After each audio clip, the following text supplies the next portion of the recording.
नमस्कार. खबरबातच्या खास बातमध्ये मी विजय पवार आपलं मनपूर्वक स्वागत करतोय. मित्रांनो, आपलं जीवन सगळ्यांचंच इतकं धकाधकीचं झालेलं आहे.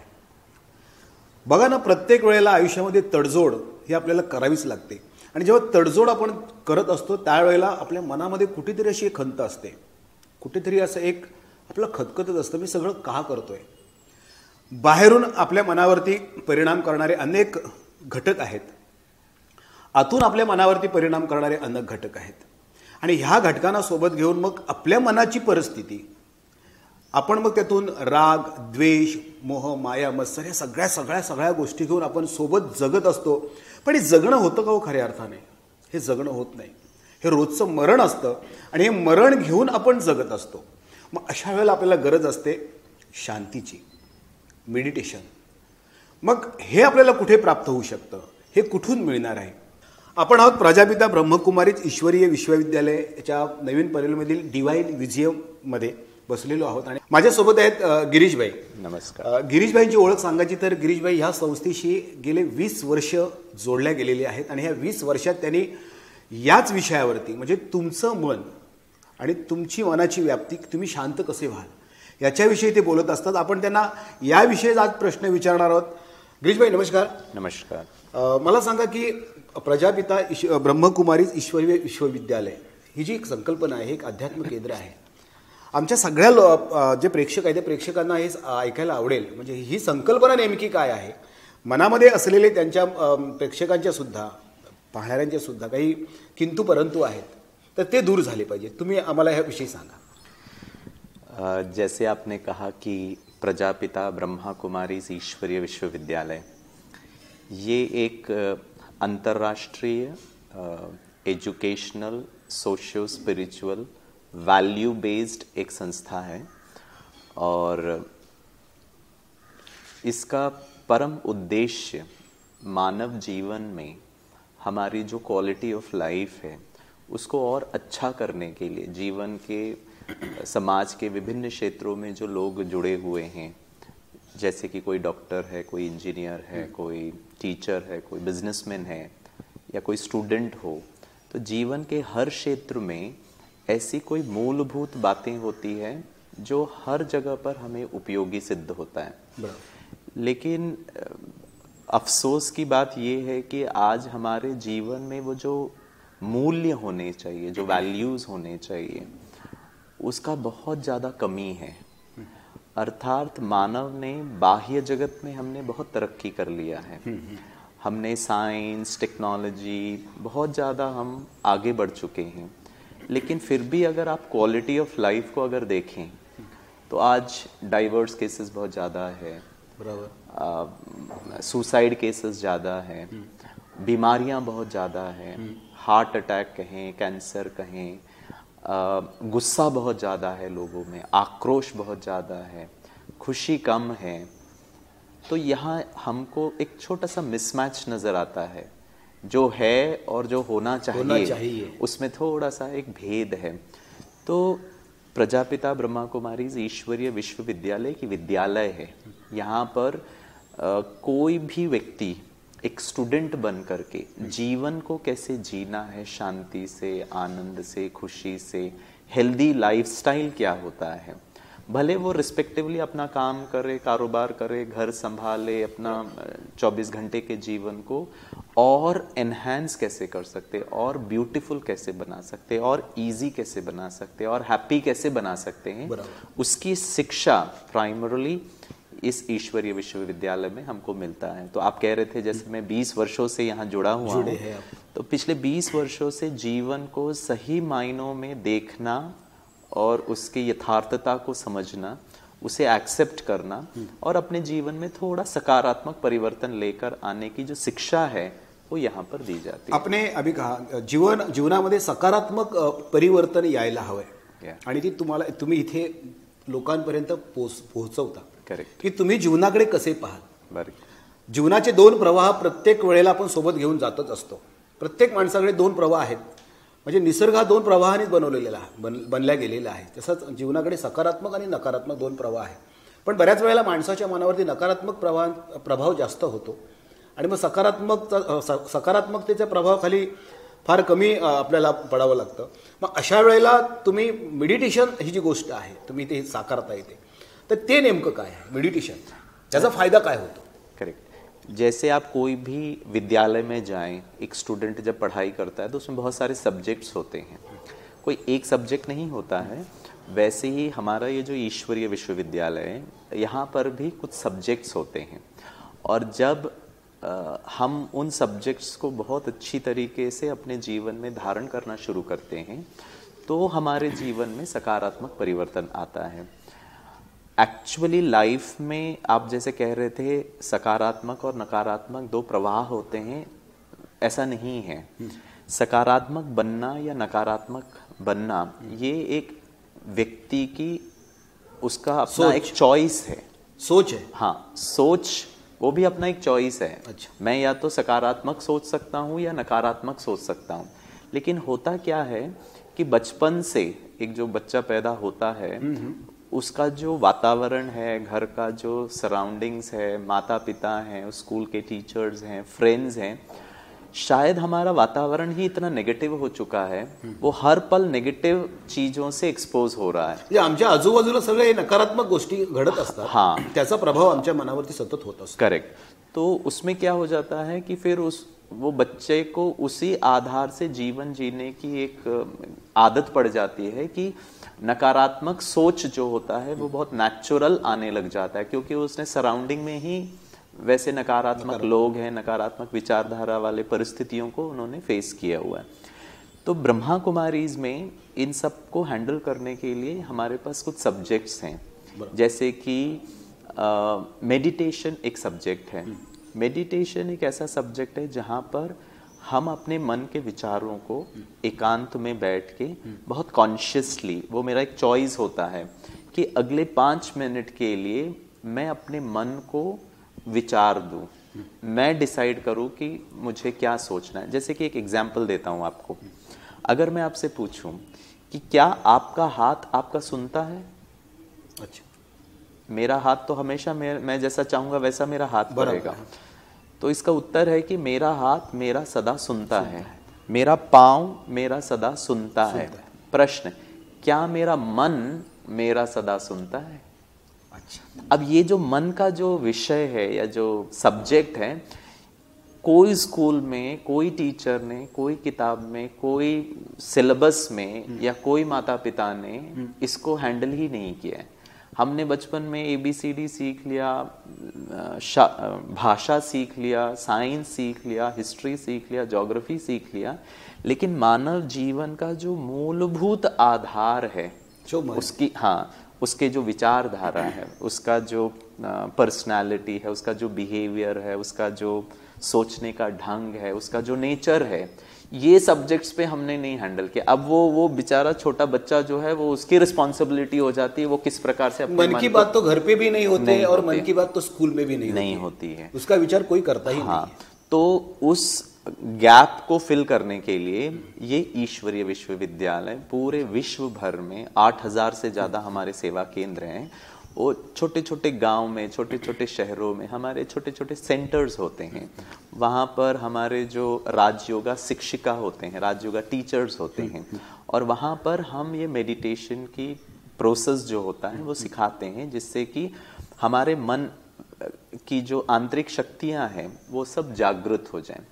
एक और उदाहरण देता हूँ. जनरली आम तौर पर घर में, व्यावहारिक जीवन में, मान लीजिए कोई बच्चा अच्छा नहीं पढ़ रहा है या उसको थोड़ा सा प्रॉब्लम है अपने लाइफ में, तो माता पिता या उसके जो बड़े होते हैं या उसके शुभ चिंतक होते हैं वो यही कहते हैं कि आप अपना आत्मविश्वास बढ़ाओ, आप अपना सेल्फ कॉन्फिडेंस बढ़ाओ. इसमें सेल्फ कॉन्फिडेंस की कमी है. अब ये आत्मविश्वास बढ़ाने के लिए आत्मा का ज्ञान हम बच्चों को देते ही नहीं है. हमने कभी ये नहीं कहा है कि खाली बोलते, हाँ, खाली हमें बोलते हैं कि आत्मविश्वास बढ़ाना चाहिए. अब ये वो ज्ञान तो नहीं देते. नहीं है. किसी ने ये नहीं कहा कि अपना किडनी का विश्वास बढ़ाओ या अपना नाक का विश्वास बढ़ाओ या अपने 5 फुट 6 इंच के शरीर का विश्वास बढ़ाओ. कोई नहीं कहता है. कोई नहीं. सब भाषा में भी बोलने के लिए हम कहते हैं आत्मविश्वास जिसका बढ़ जाएगा, जिसमें आत्मा की शक्ति बढ़ जाएगी, जिसका मनोबल बढ़ जाएगा, किसी ने नहीं कहा है कि जिसका शारीरिक बल बढ़ जाएगा, मनोबल को बहुत ज्यादा इंपॉर्टेंस देते हैं। और ये सब शास्त्रों में है, सब बड़े लोगों ने जितना भी सीक्रेट्स बताया है जीवन में सफल होने के लिए, खुश रहने के लिए, हेल्दी रहने के लिए, लेकिन ये शायद सिर्फ किताबों तक रह गया है। उसको एक क्या कहें, एक सिलेबस के तौर पर, एक पढ़ाई के शिक्षा के तौर पर, ताकि हम बच्चों को एक्सपोज कर सके, लोगों तक जा सके, उनको विधिवत बिठा करके हम अध्ययन करें, उस पर होमवर्क करें, उस पर एग्जाम हो, उस पर विचार सागर मंथन करें, उसको प्रैक्टिकल एक्सपेरिमेंट करें, उसको लेबोरेटरी में, यही सब हम करते हैं स्कूल में। वो वैसा ही चीजें हमें लाइफ के लिए, आत्मा के लिए, अपने मन की शक्ति के लिए, आंतरिक शक्तियों के लिए, हमारे बिहेवियर के लिए, हमारी सोच के लिए, ये एक विद्यालय है जो यहाँ पर ये सब कार्य होता है। आता जीवनामध्ये अनेक अडचणी आहेत। करेक्ट। प्रत्येक माणसाला जगत असताना अनेक प्रसंगांना तोंड द्यावं लागतं। काही प्रसंग समोरून येत असतात, काही प्रसंग आपण निर्माण करत असतो। बरोबर। त्याच्यातून मग आपल्या मनावरती होणारे परिणाम अनेक आहे। मग राग आला, द्वेष आला, सगळ्या गोष्टी हे होतात। मग अशा वेळेला आपण हे प्रॉब्लेम कसे सॉल्व करायला पाहिजे? मैं श्रोतागणों से पूछना चाहूँगा कि शायद इस संसार में ऐसा कोई व्यक्ति ही नहीं है जिसको प्रॉब्लम्स ना हो। आपको भी प्रॉब्लम होते हैं, मुझे भी प्रॉब्लम होते हैं, सबको प्रॉब्लम हाँ। होते हैं। लोग ऐसा मानते हैं कि कुछ प्रॉब्लम को हम सॉल्व कर सकते हैं और कुछ प्रॉब्लम्स जो होते हैं वो सॉल्व नहीं हो पाते हैं। यहाँ पर भी हमारा सकारात्मक दृष्टिकोण उस प्रॉब्लम के लिए जब हम क्रिएट कर लेते हैं तो हमारे लाइफ में बहुत ज़्यादा बेनिफिट होता है। पहली बात, ये जो प्रॉब्लम शब्द है इसको ना इस्तेमाल करके मैं ये कहूँ कि मेरे लाइफ में एक चैलेंजिंग सिचुएशन है, ये शब्द का ही जो अगर फेर बदल अगर हम करते हैं हमारे बुद्धि में, इससे भी हमारे कॉन्फिडेंस लेवल में बहुत ज़्यादा बढ़ोतरी होती है। तो हम प्रॉब्लम को प्रॉब्लम ना देख करके एक सिचुएशन है जहाँ पर शायद रिसोर्सेस मेरे पास नहीं है, एक सिचुएशन है जहाँ पर आज तक मैंने ऐसी कोई परिस्थिति को हैंडल नहीं किया है, शायद मेरे लाइफ में एक ऐसा सिचुएशन है मुझे कोई सॉल्यूशन नज़र नहीं आ रहा है, शायद मेरे लाइफ में एक ऐसा सिचुएशन है जहाँ पर मेरी हार ज़्यादा निश्चित नज़र आ रही है, शायद मेरे लाइफ में ऐसा कोई प्रॉब्लम है, उसको फेस करने के लिए मेरे में जो चीज़ों की आवश्यकता है वो नहीं है। ये प्रॉब्लम नहीं है। हम प्रॉब्लम को प्रॉब्लम ना देख करके उसको हम एक नई भाषा में उसको रूपांतरण कर रहे हैं, उसको एक नया एंगल दे रहे हैं। हाँ, और मैं ये मानता हूँ कि हमारे लाइफ में जितना भी प्रॉब्लम आता है वो बस एक सिचुएशन है। सिचुएशन को प्रॉब्लम का डेफिनेशन ना दे करके हम ये समझे कि इस सिचुएशन को मैं बेस्ट अपने अप्रोच से, मेरे स्किल से, मेरे एबिलिटीज से, मेरी मान्यता से, मेरे आंतरिक शक्तियों से मैं इसे सामना करूंगा। ये जब आंतरिक शक्तियां हमारी डेवलप हो जाती है तो वही व्यक्ति ये महसूस करना शुरू कर देता है, ना problem doesn't look to be a problem, ये तो ठीक है, एक सिचुएशन है लाइफ का, उसको मैं बहुत अच्छी तरह सामना करूंगा। मुख्य बात ये है कि हम प्रॉब्लम को ज़्यादा इम्पोर्टेंस ना दें, हम हमारी आंतरिक शक्तियों को, अपनी एबिलिटीज को, अपने क्षमताओं को, अपने कार्य करने की जो एनर्जी है, पॉजिटिव एनर्जी है, सकारात्मक सोच है, उस पे हम ज्यादा फोकस करें, वहां पे कंसंट्रेट करें। बिल्कुल। आपको एक छोटा सा उदाहरण देता हूं। अगर मैं दर्शकों से भी अगर पूछूं कि अंधकार क्या है, और शायद हमें बहुत सहज हमें उत्तर मिलेगा, अंधकार प्रकाश की कमी है। बराबर है। Absence of light is called as darkness, right. अब मान लीजिए कमरे में अंधकार है, तो क्या कोई व्यक्ति अब अंदर जाना चाहता है तो उसको सब दिखना चाहिए, अब उसको कुछ दिख नहीं रहा है, तो क्या कोई व्यक्ति संसार में जब वो कमरे में जाता है, अंधकार है, तो क्या वो अंधकार को हटाने का प्रयास करता है? तलवार लेकर अंधकार को काटने का प्रयास करेगा? नहीं करेगा। कुछ बॉक्सिंग ग्लव्स पहनकर अंधकार को धक्का मारेगा? नहीं मारेगा। जनरली कॉमन सेंस हमारा ये कहता है कि हम क्या करेंगे, अंधकार को हटाने के लिए हम क्या करेंगे, हम लाइट को ऑन करेंगे, कैंडल जलाएंगे, माचिस जलाएंगे, बल्ब जलाएंगे, खिड़कियां खोलेंगे, या फिर मोबाइल का टॉर्च ऑन करेंगे। अब ये बहुत बहुत बहुत गहन और बहुत सीरियस और बहुत सिंपल बात है। हमने अंधकार को दूर करने के लिए कभी अंधकार पर काम नहीं किया, हमने प्रकाश पर काम किया। क्यों? क्योंकि हम ये बहुत अच्छी तरह जानते हैं अंधकार करके कोई चीज होती नहीं है, वो प्रकाश की कमी है, एब्सेंस ऑफ लाइट है। इसी तरह कोई सिचुएशन जब मेरे सामने आता है, मान लीजिए मुझे डर लगता है, मुझे टेंशन आता है, मैं घबरा जाता हूं, मैं परेशान हो जाता हूं, मैं क्या करूं इस चिंता में आ जाता हूं। एक्चुअली प्रकाश करके कोई चीज अंधकार करके कोई चीज होती नहीं है, प्रकाश की कमी है। अंधकार को हटाने के लिए स्विच ऑन करिए, अंधकार ऑटोमेटिकली दूर हो जाता है, और वो स्विच हमारे अंदर ही है। हाँ, इसी तरह जहां हम अपने अंदर आंतरिक शक्तियां लेकर आएंगे, डर ऑटोमेटिकली दूर हो जाएगा। जहां मेरे जीवन में डर नहीं है, वो प्रॉब्लम को फेस करने का मेरे अंदर आत्मबल है, तो वो प्रॉब्लम जैसा ही नहीं होता है, वो तो फिर एक चैलेंजिंग सिचुएशन है। और कई लोगों को मैंने देखा है, जितना ज्यादा कठिन परिस्थिति होती है उसमें वो ज्यादा एक्सेल हो जाते। छोटा सा एक उदाहरण देता हूं। अब आज से शायद 10 साल पहले एक कंप्यूटर एक गेम आता था, आज भी शायद होगा, उसको मैरियो कहते थे। उसको भगाना पड़ता था, उसके सामने बहुत सारे ऑब्स्टिकल्स आते थे, उसमें लेवल 1 होता था, लेवल 2 होता था, लेवल 3 होता था। हमारे घर में हमारा छोटा बच्चा लेवल 1 खेलता था, उसमें जब वो एक्सपर्ट हो जाता वो लेवल 2 में चले जाता था। जितना ज्यादा डिफिकल्टी लेवल आ रहा है, वो उतना ज्यादा आनंदित होता था, उतना ज्यादा मजे के साथ खेलता था। जीवन भी एक खेल ही है। उस खेल में आज एक छोटा प्रॉब्लम आया, कल बड़ा प्रॉब्लम आएगा। आज बच्चा 8वीं कक्षा का एग्जाम लिखता है, कल 10वीं का बोर्ड आएगा, फिर 12वीं आएगा, फिर डिग्री आएगा। लेकिन उसमें घबराना जरूरी नहीं है। आंतरिक शक्तियां अगर हम बढ़ा दें, अंतर में हम प्रकाशित हो जाएं, अंदर का अंधकार दूर हो जाएगा। गिरीश भाई, प्रकाशाचे कवडशे शोधत शोधत आम्ही ह्या कार्यक्रमामध्ये असेच पुढे जाणार आहोत। मित्रांनो, आपल्या मनातील अंधकार आपणच दूर करू शकतो। गिरीश भाई खूप छान बोलतायत। आपल्याला इथे थोडंसं थांबायचं, घेऊया छोटीशी विश्रांती।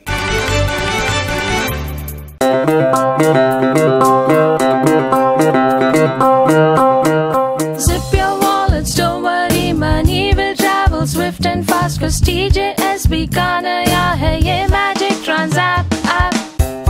ट्रांज़ैप ज़ैप, ट्रांज़ैप ऐप। एक ही वर्चुअल आईडी से ट्रांजैक्शन है secure and safe. Just tap the tab of TransApp app and make your life all sorted। पैसा आया, पैसा भेजा, हो गया चुटकी का खेल। Simple, easy, fast है ये TransApp, just like a finger snap। TransApp app, TransApp app। खबरबाच्या खास बातमध्ये ब्रेक नंतर पुन्हा एकदा तुमचं मनपूर्वक स्वागत करतोय। आपण चर्चा करतोय गिरीश भाईंशी। गिरीश भाई, जेव्हा आपण जीवन जगतोय, बऱ्याच वेळेला सगळी माणसं अशी क्रोधाने, काही छोटीशी गोष्ट घडली तरी एकदम असा राग आमचा प्रचंड प्रमाणामध्ये हे व्यक्त करतो आपण त्यावेळेला। जेव्हा आम्ही आतल्या प्रकाशाचा विचार करतो की आतला प्रकाश आम्हाला कळायला हवाय, तो आम्हाला तो प्रकाश हे करू शकतो, तर मग क्रोधावरती आम्ही कशा पद्धतीने कंट्रोल करू शकतो? करेक्ट। ये क्रोध को भी थोड़ा सा समझना बहुत ज़रूरी है। क्रोध या गुस्सा या एंगर, उसके और भी भिन्न प्रकार होते हैं, जैसे फ्रस्ट्रेशन है या फिर चिड़चिड़ापन है। बट इन सबको मैं अगर एक ही कैटेगरी में ले आऊँ, क्रोध जैसे हम पहले भी डिस्कस कर रहे थे, अंधकार करके कोई चीज़ होती नहीं है, प्रकाश की कमी को अंधकार कहते हैं। वैसे ही क्रोध करके भी कोई चीज़ होती नहीं है, शांति की कमी को क्रोध कहते हैं। डर करके कोई चीज होती नहीं है, शक्ति की कमी को डर कहते हैं। नफरत करके कोई चीज होती नहीं है, स्नेह प्यार की कमी को नफरत कहते हैं। दुख करके कोई चीज होती नहीं है, सुख की कमी को दुख कहते हैं। और छोटा सा विडंबना है मानव जीवन का कि हमारा पूरा फोकस जो है, दुख से कैसे दूर हो, डर से कैसे मुक्त हो, क्रोध को कैसे कंट्रोल करें। तो आप प्लीज बताइए, अंधकार को कैसे कंट्रोल कर सकते हैं? नहीं कर सकते। हाँ, अंधकार को कभी ज्यादा कम नहीं कर सकते। लाइट को कम ज्यादा करने से ऑटोमेटिकली अंधकार कम और ज्यादा होता है। तो बस हमें इतना ही समझना है, अंदर की आंतरिक शक्तियां जो मैं कह रहा हूं, उसका तात्पर्य ये है कि हम अपने जीवन में जैसे कि लाइट जलाने से अंधकार दूर हो जाता है, वैसे ही शांति की शक्ति, प्यार की शक्ति, आनंद की शक्ति, हिम्मत की शक्ति को कॉन्शियसली उस पर काम करें, उसको ऑन करने का प्रयास करें हर परिस्थिति में।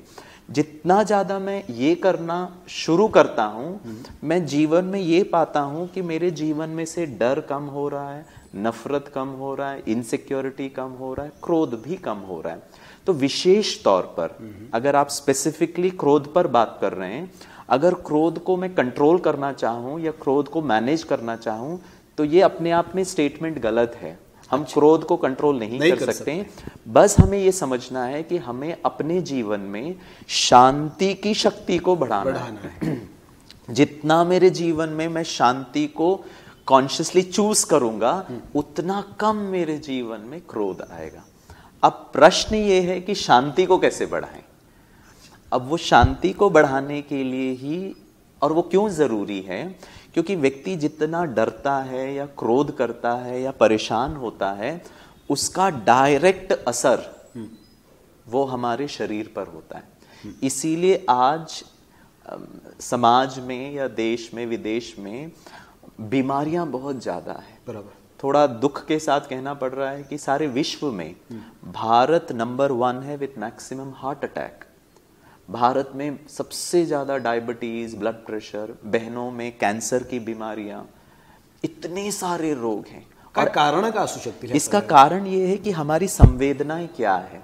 हर एक चीज के लिए एक एनवायरनमेंट चाहिए। आप कोई कंप्यूटर के रूम में चले जाओ जहां कंप्यूटर पे काम होता है, तो वहां एसी का प्रबंध होता है। लोग कहते हैं जूते चप्पल बाहर उतार के आइए क्योंकि उसमें डस्ट नहीं लगना चाहिए, वो उसमें एक एनवायरनमेंट में ही वो कंप्यूटर काम कर सकता है। इसी तरह ये शरीर भी एक एनवायरनमेंट है। इसमें जितने भी अंग हैं, हार्ट है, लंग्स है, किडनी है, पैनक्रियाज है, हमारा ब्लड है, सर्कुलेटरी सिस्टम है, बहुत सारी जो चीजें हैं, इसको भी एक एनवायरनमेंट चाहिए। और जब मनुष्य गुस्सा करता है, राग करता है, तो उसका जो इंटरनल सिस्टम है वो डिस्टर्ब हो जाता है। और जितना ज्यादा सिस्टम डिस्टर्ब होगा, वो बीमारियां होती रहेंगी उसको। तो ये मानव जीवन का परम कर्तव्य होना चाहिए, या फिर हमारा ये रिस्पॉन्सिबिलिटी होना चाहिए कि हम अपने शरीर को बहुत अच्छी तरह संभालें, उसको हेल्दी बनाएं।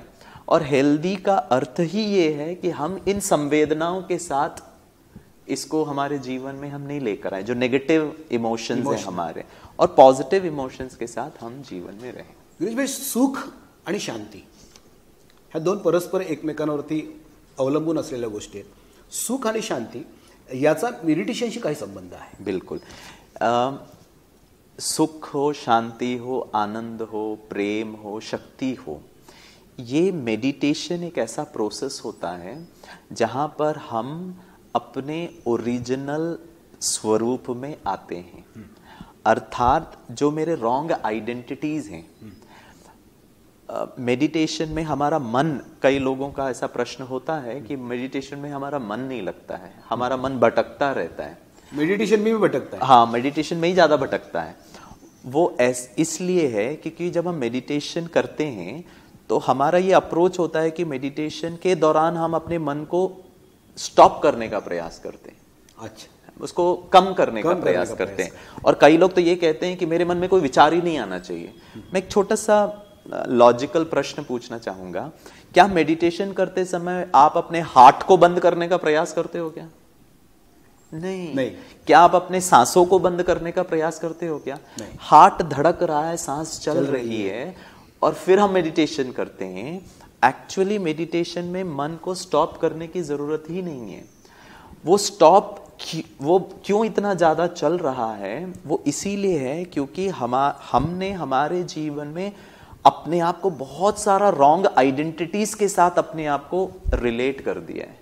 तो प्रॉब्लम रॉन्ग आइडेंटिटीज का है। तो जब हम मेडिटेशन में वो रॉन्ग आइडेंटिटीज पे विचार नहीं करके हम अपने ओरिजिनल आइडेंटिटी पर टिकते हैं, तो मन का भटकना ऑटोमेटिकली स्टॉप हो जाएगा। अब होता क्या है, मान लीजिए मैं मेडिटेशन करने बैठा हूं और 10 मिनट के लिए मन को शांत रखना चाहता हूं क्योंकि मेरा लाइफ में बहुत टेंशन है, बहुत बातें, बहुत प्रॉब्लम्स हैं। तो जैसे ही मैं शांत बैठने का प्रयास करता हूं, लेकिन उस वक्त मुझे याद क्या आता है कि मैं किसी का पिता भी हूँ, मैं किसी का पति भी हूँ, मैं किसी का बॉस भी हूँ, किसी का क्लाइंट भी हूँ, किसी से पैसा लेना है, किसी को पैसा देना है, मैं किसी का दोस्त हूँ, किसी के लिए। अब ये सब आपके ट्रू आइडेंटिटीज नहीं है, ये सब हमारे रोल हैं। मैं बचपन से ही पिता नहीं था, मैं बचपन से ही पति नहीं था, वो तो हमने एक पोजीशन धारण किया है सोसाइटी में, लीगली हमने किसी से शादी की, अब वो सोसाइटी मुझे एक सर्टिफिकेट देता है, ये मेरी पत्नी है, मैं इनका पति हूं, तो ये मेरा रोल हो गया। तो पत्नी के सामने मैं पति हूं, बच्चों के सामने मैं पिता हूं, माता पिता के सामने मैं बेटा हूं, ये हमारे रोल्स हैं। अब हमने क्या कर दिया, ये रोल्स को मैंने स्वयं को मान लिया कि मैं ही पति हूं, मैं ही पति हूं, मैं ही पति हूं, मैं ही पति हूं, और वो चिंतन जो है फिर उसके कारण फिर बहुत चिंतन ज्यादा हो गया। तो मेडिटेशन में हमें पहला क्या करना है कि अपने ये रॉन्ग आइडेंटिटीज को उतारना पड़ेगा। तो मेरा जो सत्य परिचय है उसको मेरे को जानना पड़ेगा। जो प्रजापिता ब्रह्मा कुमारीज ईश्वरीय विश्वविद्यालय है, जो मैं सब्जेक्ट्स की बात कर रहा था, वहां एक सब्जेक्ट है जिसको हम कहते हैं ज्ञान, जो यथार्थ ज्ञान, ज्ञान मतलब सत्यता, जो ट्रुथ है उसको नॉलेज कहते हैं।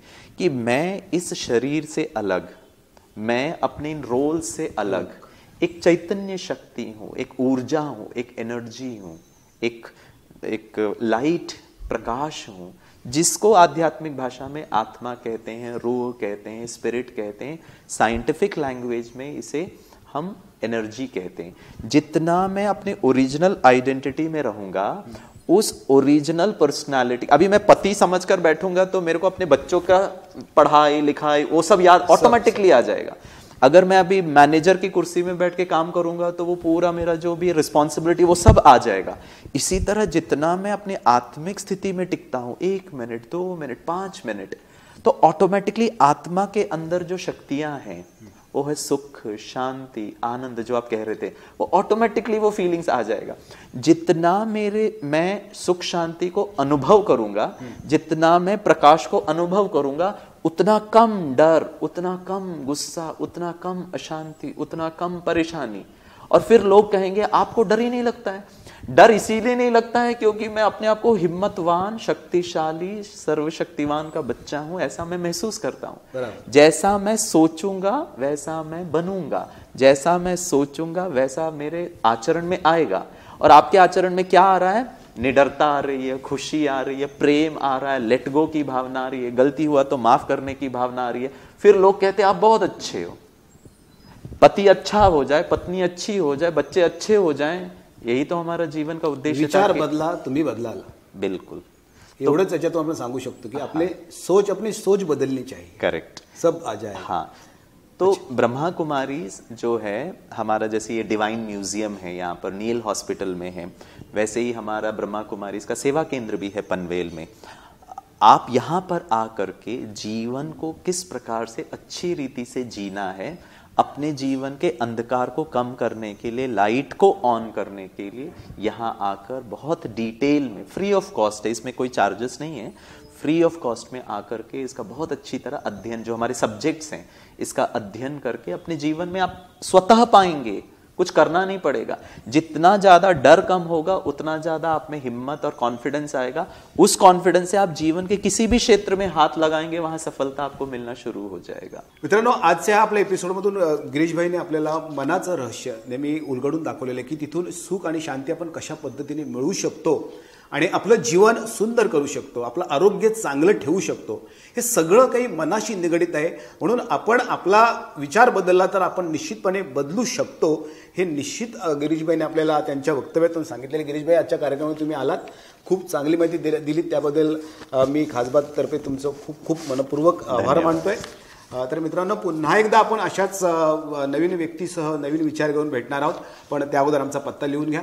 दोस्तों, हम इंटरनेट के माध्यम से जुड़े रह सकते हैं। हमारा ईमेल एड्रेस है khabarbaat@live.in। फेसबुक पे हम मिल सकते हैं facebook.com/khabarbaat। यूट्यूब पे हम मिल सकते हैं youtube.com/UNBSuman। हमारा मोबाइल नंबर है 9869009449। तर पुन्हा भेटूया नवीन व्यक्तीसह नवीन विचार घेऊन, तोपर्यंत धन्यवाद।